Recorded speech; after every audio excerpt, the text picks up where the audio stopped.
সক্রিয়তার কারণে চাকরি বঞ্চিত হয় যোগ্যতা থাকা সত্ত্বেও, তাহলে কিন্তু আর হাজার জন আপনার আশেপাশে পড়ে আছে যারা কিন্তু রাজনৈতিক সক্রিয়তা ছাড়াও ওই সরকারি চাকরিটি পায় না। কিন্তু দুর্ভাগ্যের বিষয়, ওই হাজার জন রাজনৈতিক সক্রিয়তা ছাড়া যে সরকারি চাকরিটি পেল না, সেটা আমাদের কাছে ম্যাটার করে না। ম্যাটার করে ওই একজন শিক্ষার্থী রাজনৈতিক সক্রিয়তার কারণে যখন সরকারি চাকরি পেল না সেই বিষয়টি।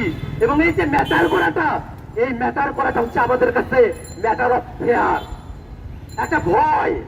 কিন্তু ছাত্র শক্তি ঘোষণা করতে চাই এই বিষয়টা ম্যাটার অফ ফেয়ার হিসেবে থাকবে না, এটা হবে ম্যাটার অফ কনসার্ন। এটা হবে আমাদের সচেতনতার জায়গা, আমাদের অধিকার ফিরিয়ে পাবার লড়াই। অতএব বন্ধুগণ, যে অচেতন তৈরি করা হয়েছে ছাত্রদেরকে জীবিকার ভয় দেখিয়ে প্রতিরোধ করবার যে মানসিকতা সমাজে বিচরণ করা হয়েছে, এখান থেকে যদি নিজেদেরকে আমরা বাঁচাতে চাই, পরবর্তী প্রজন্মকে বাঁচাতে চাই, তাহলে আমাদেরকে সংঘবদ্ধ হতে হবে, সামনের দিকে আমাদেরকে এগিয়ে যেতে হবে।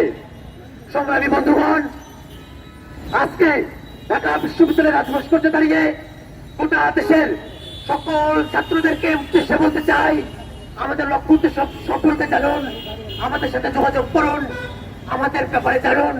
আমরা আশা করি আপনারা আমাদের সাথে যুক্ত হবেন এবং সারা দেশের সকল নাগরিকের শুভকামনা প্রত্যাশা করে আজকের এই সংক্ষিপ্ত বক্তব্য, ঘোষণা পরবর্তী সংক্ষিপ্ত বক্তব্য এখানে শেষ করছি।